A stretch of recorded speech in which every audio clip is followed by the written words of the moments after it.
ಎಲ್ರಿಗೂ ನಮಸ್ಕಾರ. Universe low ಚಾನಲ್ಗೆ ನಿಮ್ಮೆಲ್ಲರಿಗೂ ಸ್ವಾಗತ. ಗೈಸ್, ಬಿಗ್ ಬಾಸ್ ಮನೇಲಿ ಇವತ್ತು ಗಿಲ್ಲಿ ಮೇಲೆ ರಿಷಾ ಮ್ಯಾನ್ ಹ್ಯಾಂಡ್ಲಿಂಗ್ ಮಾಡಿದ್ದಾಳೆ. ತುಂಬ ಜೋರಾಗೆ ಹೊಡೆದಿದ್ದಾಳೆ. ಕೈಗೊಂದ್ಸಲ ಫಸ್ಟ್ ಪಟ್ ಅಂತ ಹೊಡೆದಿದ್ದಾಳೆ. ಮತ್ತು ಇನ್ನು ಬೆಡ್ರೂಮ್ಗೆ ಬಂದ್ಬಿಟ್ಟು ಮತ್ತೆ ಹಿಂಗೆಲ್ಲ ಪುಷ್ ಎಲ್ಲ ಮಾಡಿದ್ದಾಳೆ ಗಿಲ್ಲಿಗೆ. ಇದೆಲ್ಲ ನೋಡಿದ್ರೆ ಬಿಗ್ ಬಾಸ್ ಅಷ್ಟರಲ್ಲಿ ರಿಷಾನ ಹೊರಗಡೆ ಕಳಿಸ್ಬೇಕಿತ್ತು. ಬಟ್ ಯಾಕೆ ಕಳಿಸಿಲ್ಲ ಅಂತ ಗೊತ್ತಿಲ್ಲ. ರೀಸನ್ನು ಮೋಸ್ಟ್ಲಿ ಗಿಲ್ಲಿನ ಕರೆದು ಕೇಳಿರ್ತಾರೆ, ನಿಂಗೇನಾದರೂ ನೋವಾಯ್ತಾ, ನೀನು ಅವ್ರನ್ನೇ ಡಿಸೈಡ್ ಮಾಡೋಕ್ಕೆ ಬಿಡ್ತಾರೆ ಮೋಸ್ಟ್ಲಿ ಗಿಲ್ಲಿನೇ. ಅವಳು ಹೋಗ್ಬೇಕು ಹೊರಗಡೆ ಹೋಗ್ಬಾರ್ದು ಅಂತ. ಮೋಸ್ಟ್ಲಿ ಅವರು ಬೇಡ ಅಂತಲೂ ಹೇಳಿರ್ಬೋದು, ಇಲ್ಲ ಕಿಚ್ಚ ಬಂದು ವಿಚಾರಿಸ್ಕೋತಾರೆ ಅಂತ ಬಿಟ್ಟಿರ್ಬೋದು, ಹೇಳೋಕ್ಕಾಗಲ್ಲ. ನನ್ನ ಪ್ರಕಾರ ಮಾಡೋ ಆಗಿಲ್ಲ, ಈ ಥರ ಎಲ್ಲ ಹೊಡಿಯೋ ಹಾಗೆ ಇಲ್ಲ. ಮೋಸ್ಟ್ಲಿ ಏನು ಇನ್ನೊಂದು ವಿಷಯ ಗೊತ್ತಾ, ಈ ಥರ ಟಾಸ್ಕ್ ಮಾಡ್ಬೇಕಾದ್ರೆ ಈ ಥರ ತುಂಬ ಆಗೋಗಿರುತ್ತೆ. ಬಟ್ ಆ ಥರ ನೋಡೋವಾಗಾದರೆ ಎಲ್ಲರೂ ಮನೆಗೆ ಹೋಗ್ಬೇಕಾಗುತ್ತೆ. ಅದಕ್ಕೋಸ್ಕರ ಮೋಸ್ಟ್ಲಿ ಬಿಟ್ಟಿರ್ತಾರೆ, ಏನು ಮಾಡೋಕ್ಕಾಗಲ್ಲ, ನಾರ್ಮಲ್ ಆಗೋದೆಲ್ಲ ಅಂದ್ಬಿಟ್ಟು ಸುಮ್ಮನೆ.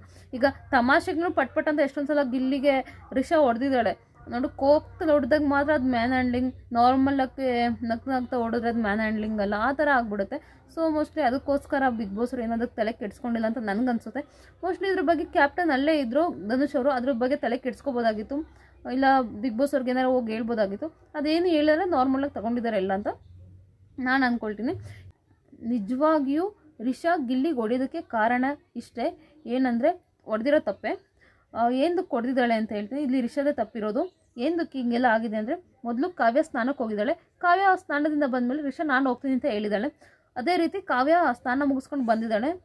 ನಂತರ ರಿಷಾ ಹೋಗಿದ್ದಾಳೆ ಸ್ನಾನಕ್ಕೆ ಅಂತ. ಅದೇ ಸಮಯಕ್ಕೆ ಗಿಲ್ಲಿ ಏನು ಮಾಡಿದ್ದಾರೆ, ಬಕೆಟ್ ತೊಗೊಂಡೋಗಿ ರಿಷಾಗೆ ಕೊಟ್ಟಿದ್ದಾರೆ. ರಿಷಾ ತಗೋ, ನಾನು ಬಿಸಿನೀರು ಇಟ್ಕೊಡು, ನಿಮ್ಮ ಬಾತ್ರೂಮಲ್ಲಿ ಬಿಸಿನೀರು ಬರ್ತಿದೆ, ನಮ್ಮ ವಾಶ್ರೂಮಲ್ಲಿ ಬರ್ತಾ ಇಲ್ಲ, ಬಿಟ್ಕೊಡು ಅಂತ, ನಾನು ಸ್ನಾನಕ್ಕೆ ಹೋಗಬೇಕು, ಇಟ್ಕೊಡು ಅಂತ ಹೋಗಿದ್ದಾರೆ. ಅವಳು ಫುಲ್ಲು ತುಂಬವರೆಗೂ ಬಿಸಿನೀರು ಡೋರ್ ಓಪನೇ ಇಟ್ಟಿರ್ತಾಳೆ.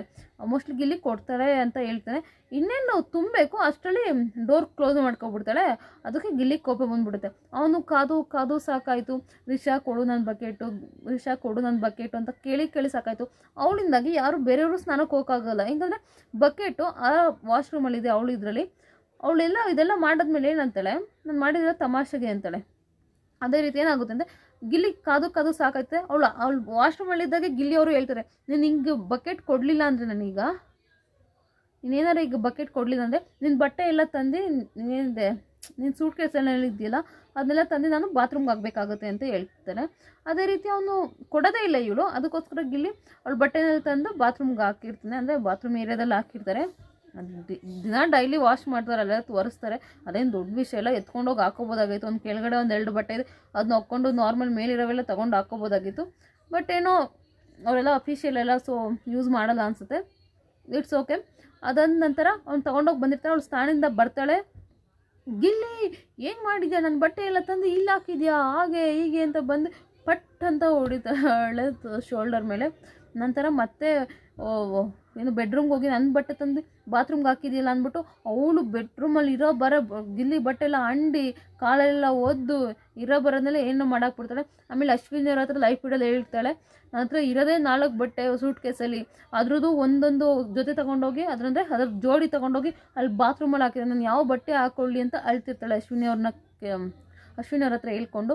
ಅದೇ ರೀತಿ ರಿಷಾ ಅಶ್ವಿನಿ ಅವ್ರು ಹೇಳ್ತಾರೆ, ಅವ್ನು ಮಾಡೋದು ಅಂತ ಹಂಗೆ ಗೊತ್ತು ತಾನೆ, ಅವ್ನು ಬೇಕು ಅಂತ ಮಾಡ್ತಾನೆ, ಅವನು ತಮಾಷೆ ಯಾವುದು ಸೀರಿಯಸ್ ಯಾವುದು ಅಂತ ಒಂಚೂರು ಗೊತ್ತಾಗಲ್ಲ ಅಂತ ಅಶ್ವಿನಿ ಅವರು ರಿಷಾ ಗೌಡಗೆ ಹೇಳ್ತಿರ್ತಾರೆ. ಸೊ ಇಷ್ಟು ಆಗ್ತಾ ಇರುತ್ತೆ. ಆಮೇಲೆ ಇದನ್ನೇ ಕಾವ್ಯ ಕೂಡ ಧನುಷ್ ಹತ್ರ ಹಾಗೂ ಸ್ಪಂದನ ಹತ್ರ ಹೇಳ್ತಿರ್ತಾರೆ, ನೋಡಿ ಇಲ್ಲಿ ರಿಷಾ ತಪ್ಪಿರೋದು, ಅವ್ನು ಬಕೆಟ್ ಈಸ್ಕೊಬಿಟ್ಟು ಬಿಸಿನೀರು ಬಿಟ್ಕೊಡ್ತೀನಿ ಅಂತ. ಇನ್ನೇನು ಬಿಸಿನೀರು ಫುಲ್ ತುಂಬಬೇಕು ಬಕೆಟ್ಗೆ, ಅವಾಗ ಕ್ಲೋಸ್ ಮಾಡ್ಕೊಬಿಡ್ತಾಳೆ ಬಕೆಟ್ ಸಮೇತ. ಅವನು ಪಾಪ ಕಾದು ಸಾಕಾಯಿತು. ಅದಕ್ಕೆ ಅಲ್ಲಿ ತೊಗೊಂಡೋಗಿ ಬಟ್ಟೆ ಹಾಕ್ತಾ ಅಂತ ಇಷ್ಟೆಲ್ಲ ಆಗಿದೆ. ಮತ್ತೆ ಇದರೊಳಗಿನೂ ಬೆಡ್ರೂಮಲ್ಲಿ ಮತ್ತೆ ಹೋಗಿ ಜಗಳಾಡ್ತಿರ್ತಾರೆ. ಮತ್ತೆ ಗಿಲ್ಲಿನೆಲ್ಲ ಪುಷ್ ಮಾಡೋದು, ರಕ್ಷಿತಾ ಬಂದು ತಡಿತಾಳೆ. ಆಮೇಲೆ ಕಾವ್ಯನೂ ಬಂದೆಲ್ಲ ಜಗಳ ಆಡ್ತಾರೆ. ಸೂರಜು ಕೂಡ ಹೇಳಿದ್ದಾರೆ, ಒಳ್ಳೆ ಬುದ್ಧಿಯೆಲ್ಲ ಹೇಳಿದ್ದಾರೆ. ಸೂರಜ್ ಮನೆಯವರೆಲ್ಲ ಆಲ್ಮೋಸ್ಟ್ ಎಲ್ಲ ಹೇಳಿದ್ದಾರೆ, ರಿಷಾ ಹಿಂಗೆ ಮಾಡೋ ತಪ್ಪು, ಮ್ಯಾನ್ ಹ್ಯಾಂಡ್ಲಿಂಗ್ ಮಾಡಿದೆ, ಹಿಂಗೆಲ್ಲ ಮಾಡಿದ್ರೆ ಆ್ಯಕ್ಚುಲಿ ಆಚೆ ಹಾಕ್ಬಿಡ್ತಾರೆ ಬಿಗ್ ಬಾಸ್ ಅವರು. ಗಿಲ್ಲಿ ಸುಮ್ಮನಿರೋದಕ್ಕೇನೋ ನೀನು ಇನ್ನೂ ಇಲ್ಲಿದೆಯಾ ಅಂತ ಎಲ್ಲ ಹೇಳ್ತಾರೆ. ಅದೇ ರೀತಿ ಮಸಿ ಬೆಳಿಬೇಕಾದ್ರೂ ಗಿಲ್ಲಿ ಹೇಳ್ತಾರೆ, ನೀನು ನನಗೆ ಹೊಡೆದ್ಬಿಟ್ಟು ಹೇಳ್ತೀನಿ, ನಾನು ತಮಾಷೆಗೆ ಮಾಡಿದ್ದು ಅಂತ ಹೇಳ್ತೀನಿ, ನೀನು ಹೊಡೆದಾಗ ನಾನು ಹಂಗೆ ರಪ್ಪ ಅಂತ ಹೊಡೆದಿರಿ, ಹೆಂಗಾಗಿರೋದು ನಿನಗೆ ಅಂತ ಎಲ್ಲ ಈ ಥರ ಹೇಳ್ತಿರ್ತಾರೆ.